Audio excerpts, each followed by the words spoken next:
Only in Kentucky could a county give us Johnny Depp and be home to the last public hanging in the United States. Hi, I'm Michael, and I want to learn more about Kentucky, one county at a time, all 120 of them. And today, I'm learning about Daviess County. As always, if I miss something, please jump in the comments so we can all try to learn together. If you want to see the other counties that I've already covered, they're all in the Kentucky County playlist on my profile. Daviess County was formed in 1815 from part of Ohio County. It was named for Joseph Hamilton Daviess, a Kentucky lawyer and U.S. attorney who tried to prosecute Aaron Burr for treason years before Burr's conspiracy collapsed. Daviess was killed at the Battle of Tippecanoe in 1811, and when the county was created, his name was misspelled as Davies, and the error stuck. So even though it's pronounced Daviess, it's spelled differently. The county seat is Owensboro, sitting on a wide bend of the Ohio River. Before it had a formal name, the area was called Yellowbanks, being named after the yellow clay there along the bluffs on the river. In 1817, the town was renamed Owensboro, B-O-R-O-U-G-H, for Colonel Abram Owen, another Kentuckian killed at Tippecanoe. That spelling was then shortened to Owensboro as we know it in 1893. And from the beginning, Owensboro grew by making itself useful. It didn't have a natural harbor, but what it had was labor. So you had some docks and warehouses and landings that were built by hand. Steamboats stopped there, making Owensboro itself a place worth stopping. Tobacco, corn, whiskey, livestock, all those things moved through town, tying the county into national trade routes. That being said, the river also made Daviess County part of a little bit of a darker economy, historically speaking. Because before the Civil War, Owensboro was a slaveholding town, and the Ohio River was not just a boundary between slave and free states, it was a working corridor. Enslaved people lived, worked, and were sold in the Owensboro area. One of them was a man remembered locally as Uncle Tom.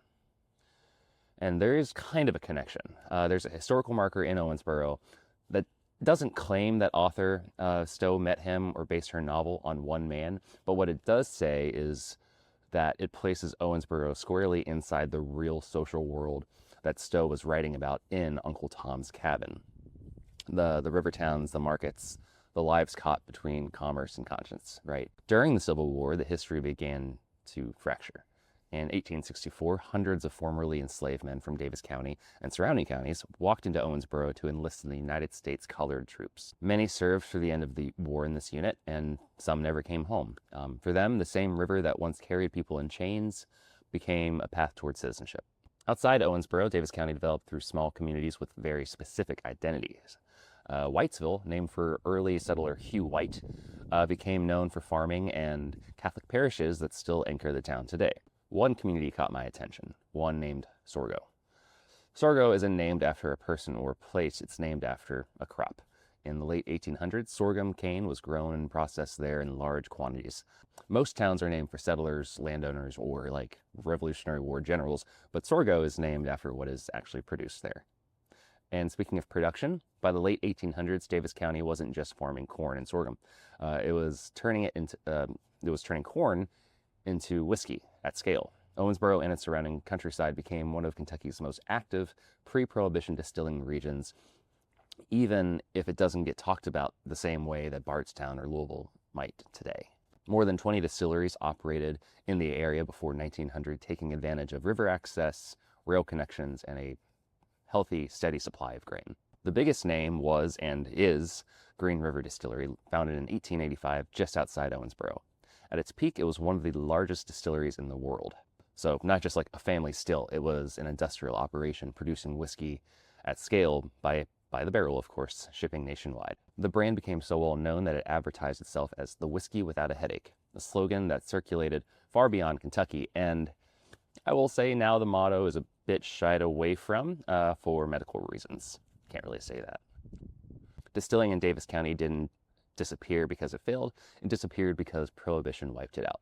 When federal law shut the industry down, many distilleries closed permanently. Warehouses were emptied and equipment was dismantled or sold off. Some buildings were repurposed and others vanished entirely. The result was that Owensboro lost its distilling identity, not dramatically, even though it had once stood shoulder to shoulder with the biggest whiskey towns in the state. Food culture followed the same practical logic. Owensboro calls itself the barbecue capital of the world, and that claim isn't really built on just marketing, it's built on mutton. Sheep were raised early for wool and not just meat. So once they aged out of wool production, the meat was tough. So people smoked it low and slow over hickory, and then they cut it in thin and served it with a sharp vinegar-based sauce locals called dip. Old photos show men sleeping in lawn chairs beside fire pits overnight, taking turns feeding fires, probably arguing over sauce ratios, right, and guarding meat like it was a newborn sheep. Church picnics treated barbecue days like elections, and everyone just showed up in the communities there. Everyone was thinking, hey, my recipe might be better than theirs, but hey, it's still good. In 1936, Owensboro became the site of the last public execution in the United States. The condemned man was a man named Rainey, a 26-year-old black man convicted of raping and murdering a white woman, Alicia Edwards, I believe her name was. The trial was fast, and the sentence was death by cane. At that time in American history, public executions were already falling out of favor nationally, but Kentucky law still allowed them. Local officials chose to proceed publicly. And the execution was scheduled for August 14th, 1936, outside the Daviess County courthouse. This was unfortunately a spectacle. Thousands of people showed up. Again, what should have just been a grim legal proceeding turned into a spectacle. Now, the sheriff responsible was an individual named Florence Shoemaker Thompson, a woman who inherited the office after her husband died in office. She refused to carry out the hanging herself and appointed a former police officer as executioner. If you can imagine, when that trapdoor opened, chaos followed. The crowd surged, control was lost. Photographs captured everything, and the backlash was pretty much immediate because newspapers across the country condemned the event. Kentucky officials moved quickly, and public executions were ended. All future executions were moved behind prison walls. So, Rainey became the last person publicly hanged in the United States. Oh, I mentioned Johnny Depp at the beginning. Yes, Kentucky can claim him.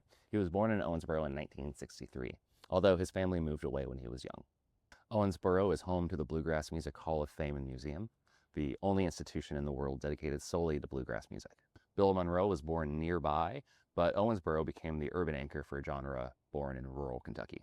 And one of the clearest signs of bluegrass culture here isn't simply frozen in time is Romp. It's the annual Roots and Branches Music Festival held just outside Owensboro. What started in 2004 as a regional bluegrass event has grown into a nationally recognized festival that deliberately stretches the genre's boundaries. Traditional bluegrass still anchors the lineup, but Romp also brings in Americana, folk, jam bands, and experimental acts, reflecting how the music can continue to evolve rather than simply just be preserved. It's hosted by the Bluegrass Music Hall of Fame and Museum, and it draws artists and audiences from well beyond Kentucky. Today, Owensboro has more than 60,000 residents, and Daviess County has over 100,000 people. It's one of the most populated and economically diverse counties in western Kentucky, and I would say the entire state. So, that's Daviess County. What'd I get wrong this time?